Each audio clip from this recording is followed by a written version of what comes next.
તો આ તરફ સ્થાનિક સ્વરાજ્યની ચૂંટણી પહેલા જામનગરમાં આમ આદમી પાર્ટીને લાગ્યો છે મોટો ઝટકો। જામનગરમાં વોર્ડ નંબર 2ના આપના ઉમેદવાર હનીફ મલેક કોંગ્રેસમાં જોડાઈ ગયા છે।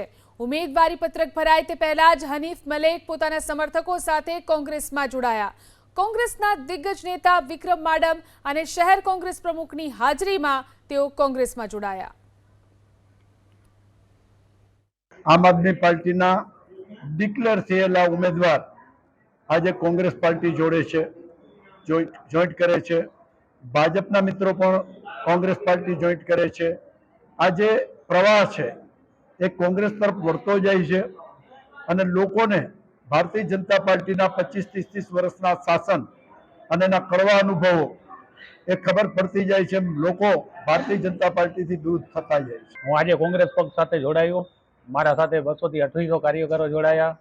હું આમ આદમી પાર્ટીની અંદરમાં ઉપપ્રમુખનો હોદ્દો ધરાવતો હતો। આમ આદમી પાર્ટીએ મને ટિકિટ પણ ફાળવેલી હતી।